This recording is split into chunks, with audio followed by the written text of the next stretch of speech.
Alkisah. Sudah lama sejak almarhum kakek meninggal, nenek hanya tinggal sendirian di rumahnya. Rumah tua yang memiliki ukuran cukup luas yang terdiri dari 3 kamar tidur, 1 ruang tamu dan ruang keluarga serta dapur yang bersebelahan langsung dengan kamar mandi. Di halaman rumah terdapat kebun yang ditanami berbagai macam jenis bunga dan ada beberapa pohon besar seperti pohon rambutan, nangka, jambu air dan berbagai macam pohon lainnya berjejer sampai di samping utara rumah. Sekitar 20 meter di samping sebelah selatan rumah terdapat saluran irigasi yang di tepiannya banyak tumbuh pohon timbul yang begitu rindang. Di bagian belakang rumah ada pagar tembok setengah badan yang sudah lapuk dimakan usia. Sebagian temboknya sudah ada yang roboh. Sebagiannya lagi masih berdiri dengan ditumbuhi oleh tanaman rambat dan rumput liar. Di balik pagar tembok tersebut terdapat bangunan bekas penggilingan padi yang sudah kehilangan hampir separuh bangunannya dan sudah lama ditinggalkan oleh pemiliknya. Sebenarnya sudah beberapa kali nenek dibujuk oleh anak-anaknya agar pindah dari rumah itu dan tinggal bersama supaya mereka selalu bisa bertemu dan merawat nenek setiap hari. Namun nenek tetap bersikukuh tidak mau meninggalkan rumah tersebut. Karena rumah itu adalah tanda mata yang paling berharga dari almarhum kakek, begitu banyak kenangan yang tercipta di rumah tua itu. Semua cerita hidupnya ada di dalam rumah itu, dan semua alasan itu yang pada akhirnya membuat orang tuaku pindah dari kota ke kampung agar bisa berkunjung sesering mungkin ke rumah nenek. Di suatu hari setelah menyambut dan membantu kepindahan keluarga kami, nenek pamit pulang ke rumahnya walau sudah dibujuk berkali-kali agar tetap tinggal lebih lama. Namun seperti biasa nenek tetap bersikukuh dengan keputusannya. Dengan segera kunyalakan sepeda motor lalu kuantar nenek pulang sampai ke rumahnya. Setelah itu aku langsung berpamitan pulang karena masih ada banyak hal yang harus aku persiapkan untuk pekerjaan esok hari. Hari pun berganti. Hari pertama di rumah baru dengan suasana baru. Pagi itu ibu sudah menyiapkan sarapan untuk kami. Sementara itu aku cukup kerepotan karena harus berangkat lebih awal untuk berangkat kerja. Kini jarak rumah dan kantor menjadi bertambah jauh sejak kepindahan kemarin. Singkat cerita, jam kerja telah usai. Aku segera berkemas lalu beranjak pulang setelah berpamitan kepada atasan dan rekan kerja yang lain. Ku tancap gas sepeda motorku dengan harapan agar secepat mungkin bisa sampai di rumah. Ketika jarak tempuh tinggal beberapa kilometer lagi, aku berpikir karena besok adalah hari libur. Sebelum pulang aku ingin berkunjung dahulu ke rumah nenek sembari membawakan jajanan khas kaki lima. Walaupun hari sudah mulai senja dan harus melewati area persawahan, hal itu sama sekali tidak menghambat niatku untuk berkunjung ke rumah nenek.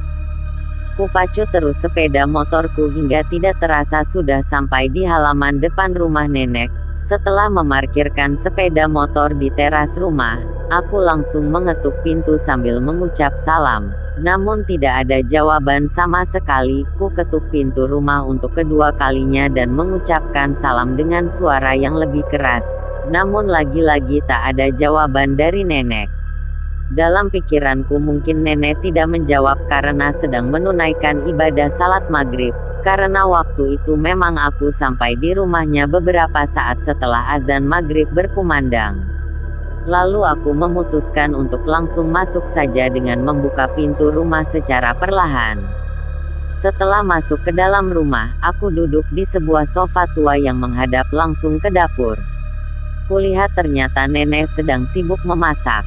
Kirain lagi salat maghrib mbah, aku ngetuk pintu gak dibuka-buka. Ngucap salam juga gak dijawab-jawab.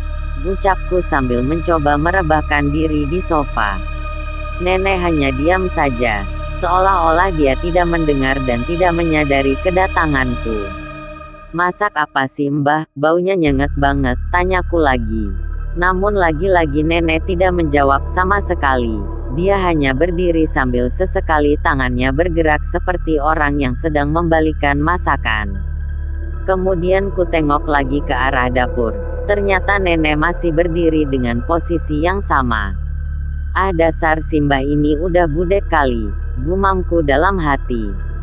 Karena terus-terusan dicuekin sama nenek, aku pun mencoba melepaskan penat dengan bermain game ringan di ponselku.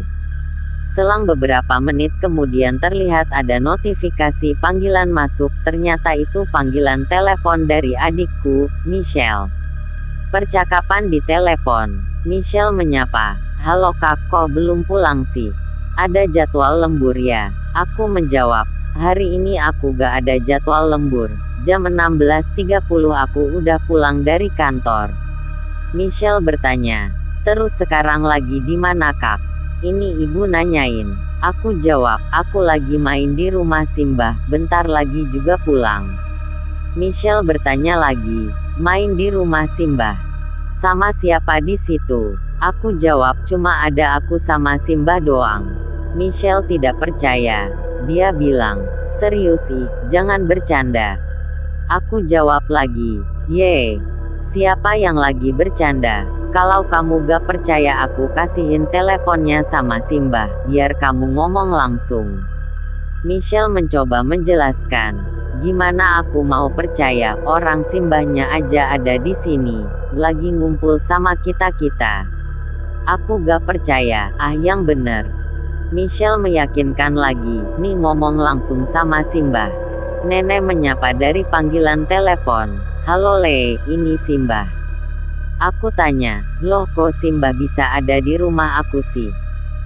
Nenek menjelaskan, "Jadi begini, tadi sore itu Mbak dijemput sama bapakmu diminta bantuin nyiapin buat acara syukuran rumah kalian. Karena persiapannya belum selesai jadi Simbah belum sempat pulang. Namun ketika aku ingin melanjutkan pembicaraan, tiba-tiba, tutututat, panggilan pun terputus." Setelah mengetahui kebenarannya, perasaanku langsung berubah 180 derajat. Dalam hati aku langsung bertanya-tanya, jika Simbah sedang ada di rumahku, lalu siapa yang saat ini sedang memasak di dapur?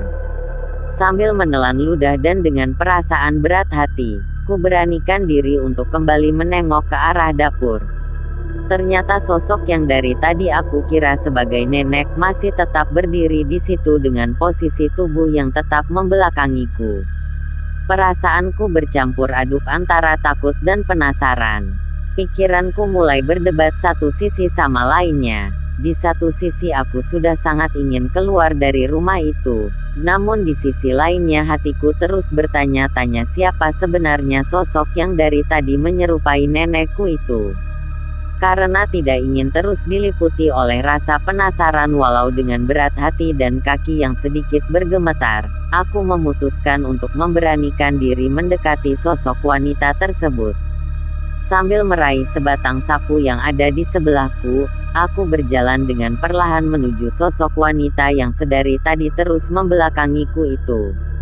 Semakin dekat dengan area dapur langkahku terasa semakin berat, tangan dan kakiku juga semakin bergemetar, namun rasa penasaranku lebih besar dan terus memberi dorongan agar aku segera mendekati sosok wanita itu dan mengetahui siapa dia sebenarnya.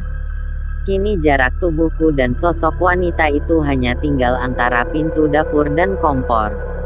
Keringat dingin mulai keluar dari tubuhku. Dengan keberanian yang ada, aku terus berjalan perlahan mendekati wanita itu. Namun saat kakiku melangkah melewati pintu dapur dan hanya tinggal berjarak sekitar 2 meter dari sosok wanita tersebut, tiba-tiba, listrik padam dan keadaan menjadi gelap gulita. Rasa takut bercampur hawa dingin menyelimuti diriku, ditambah suasana yang begitu hening seolah-olah aku sedang berada di dunia lain. Di tengah ketakutan itu aku mencoba untuk tetap tenang. Kurai ponsel yang ada di saku celana lalu kunyalakan cahaya lampu senter. Setelah cahaya lampu senter menyala, langsung kuarahkan cahaya lampu senter itu ke sekeliling dapur. Ku cari sosok wanita misterius tadi namun dia menghilang entah kemana. Karena sosok wanita misterius itu sudah tidak ada, aku memutuskan untuk segera kembali ke ruang tamu. Namun, Baru beberapa saat setelah aku berbalik badan dan baru saja ingin melangkahkan kaki, tiba-tiba seluruh badanku terasa sangat berat, seperti sedang mengangkat atau tertindih satu benda yang amat besar. Kakiku tidak sanggup melangkah, aku hanya berdiri diam tanpa bisa berbuat apapun. Badan seolah membeku namun masih dapat kurasakan ada telapak tangan yang sedang memegangi bahu kiriku.